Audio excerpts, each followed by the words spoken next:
오늘 주제는 인생을 집으로 비유했을 때 어떻게 하면 인생이라는 집을 잘 지을 수 있는가? 다시 말하면 인생을 제대로 후회 없이 올바르게 사는 방법이 뭔가? 여기에 대해 생각해 보려고 합니다. 먼저는 하면 안 되는 것이 있습니다. 84페이지 1절입니다. 너는 악인의 형통을 부러워하지 말며 그와 함께 있으려고도 하지 말지어다. 악인의 형통을 부러워하지 말아야 합니다. 왜냐하면 악인의 형통을 부러워한다는 것은 이미 내 가치관이 흔들리고 있다는 의미입니다. 악인은 망하고 의인은 형통해야 하는데 현실은 왜 이렇지? 정말 하나님이 계시는가? 이렇게 되면 인생길을 제대로 걸어갈 수 없습니다. 그러므로 악인의 형통을 부러워하지도 말고 분노하지도 말아야 합니다.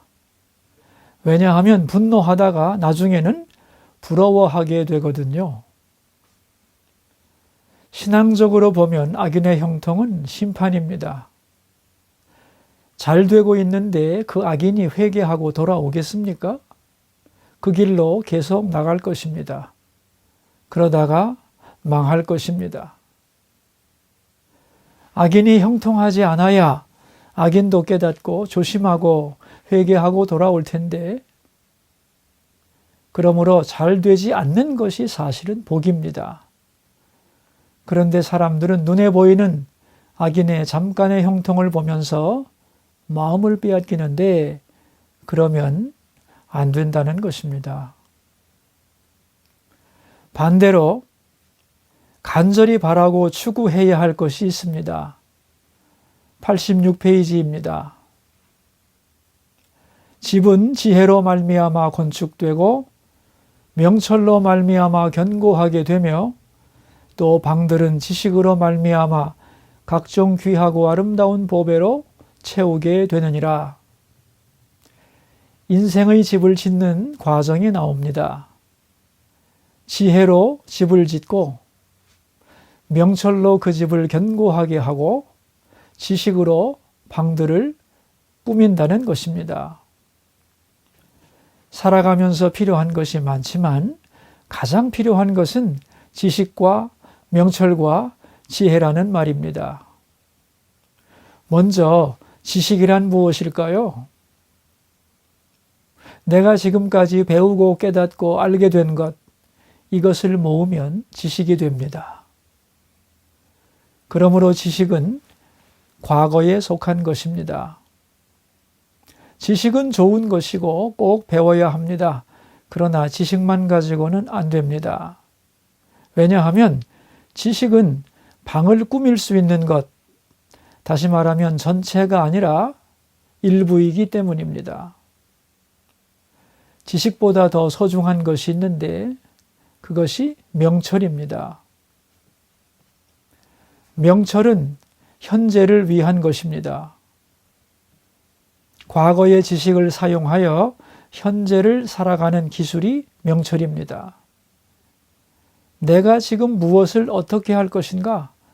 이것을 판단하고 결정하는 것이 명철입니다. 과거에 대한 지식은 많은데 명철이 부족한 사람도 많습니다. 그렇다면 지혜란 무엇일까요? 지혜는 미래를 위한 것입니다. 아직 오지 않았어요. 그러나 앞으로 이렇게 될 것입니다. 그것을 알고 믿고 있습니다. 이것이 지혜입니다. 그러므로 지혜가 있어야만 미래를 향해 나갈 수 있고 명철과 지식도 올바르게 사용할 수 있는 것입니다. 지식과 명철과 지혜, 세 가지의 상호관계는 무엇인가? 우리 기도를 놓고 생각을 해봅시다. 하나님은 성도들의 기도를 들어주신다. 이렇게 배워서 알고 있습니다. 이것은 지식입니다. 아주 귀한 지식이죠. 그러나 지식에 머물 뿐입니다. 그것을 받아들여서 나의 삶에 적용하는 것이 명철입니다. 그러므로 내가 직접 기도를 해야만 명철해지는 것입니다. 더 나아가서 기도의 미래와 결과를 믿고 신뢰합니다. 그래서 담대하게 주님의 보호자로 나가는 것이 지혜입니다. 그러니까 하나님에 대한 믿음과 소망이 엄청난 지혜라는 것을 알아야 합니다. 그러므로 지식과 명철과 지혜 이 세 가지가 다 필요하지만 그 중에서 지혜가 근본입니다. 지혜가 있어야만 집을 세울 수 있습니다. 그리고 그 집은 명철로 견고해지는 것입니다. 지식으로는 방을 채울 수 있을 뿐입니다. 집이 있어야만 방도 존재할 수 있고 집이 견고해야만 방에다 귀한 것을 채울 수도 있는 것입니다. 그러므로 미래에 대한 지혜가 있어야 현재에 대한 명철도 빛나고 과거에 대한 지식도 쓸모가 있게 되는 것입니다. 그러므로 여러분, 돈이 없다고, 직장이 없다고, 빽이 없다고 낙심하거나 분노하면 안 됩니다. 지식을 습득하고 명철을 추구하고 지혜를 갈망해야 하는 것입니다. 그렇다면 왜 지혜가 없을까요? 게으르기 때문입니다. 지혜는 너무 높아서 닿을 수가 없다고 생각하기 때문입니다. 너무 멀리 있고 그것을 위해 내가 지불할 것이 너무 많다고 생각하기 때문입니다. 또한 악하기 때문입니다. 악은 지혜가 요구하는 선과 진리를 좋아하지 않습니다. 마지막으로는 거만하기 때문입니다. 자기가 더 똑똑하다고 생각하기 때문이죠. 자, 그렇다면 어떻게 지혜를 얻을 수 있을까요? 세 가지를 반대로 하면 됩니다. 게으른 대신에 부지런히, 악한 마음 대신에 선한 마음으로, 교만 대신에 겸손한 마음으로 찾으면 지혜를 얻을 수 있습니다. 마지막으로 인생의 집을 잘 지으려면 내가 가진 것을 가지고 무엇을 해야 하는가? 90페이지입니다. 너는 사망으로 끌려가는 자를 건져주며 살육을 당하게 된 자를 구원하지 아니하려고 하지 말라.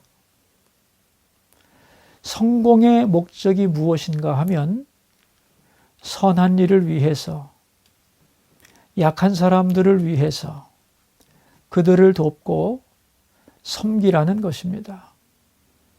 그러므로 어려운 사람들을 구해야 합니다. 선한 일을 할 기회가 주어질 때 외면하지 말아야 합니다. 91페이지입니다. 내 원수가 넘어질 때에 즐거워하지 말며 그가 엎드러질 때에 마음에 기뻐하지 말라. 여호와께서 이것을 보시고 기뻐하지 아니하사 그의 진노를 그에게서 옮기실까 두려우니라. 원수가 넘어질 때 즐거워하지 말고 미운 사람이 잘못되었다고 박수치지 말고, 왜냐하면 하나님이 싫어하시기 때문에. 내가 할 일은 도와줘야 할 사람을 도와주고 배고픈 자를 먹이고 하나님 앞에서 내 진실과 충성만 다하면 되는 것입니다. 결론입니다. 인생의 집을 잘 지으려면 악인의 형통을 부러워하지 말아야 합니다. 그리고 지혜를 사모해야 합니다. 지혜가 있을 때 명철이 빛을 발하고 지식도 아름답게 사용되는 것입니다. 또한 성공의 결과를 가지고 섬겨야만 합니다. 선한 일에 힘써야 한다는 것입니다. 그럴 때 흔들리지 않고 나의 길을 걸어갈 수 있습니다. 또한 주님 앞에 설 때 잘했다 칭찬을 받게 될 것입니다. 기도하겠습니다. 인생이란 집을 짓는 것과 같다고 말씀하신 하나님, 집을 잘 짓기 위해서 악인의 형통을 부러워하지 않게 하소서. 말씀에 대한 지식을 주시고 지식을 넘어서는 명철을 주시고 명철을 넘어서는 지혜를 주소서. 또한 악인의 멸망을 기뻐하거나 내가 도와야 할 것을 외면하지 않게 하소서. 그래서 하나님 앞에서 후회 없는 인생을 살게 하여 주소서. 예수님 이름으로 기도합니다. 아멘.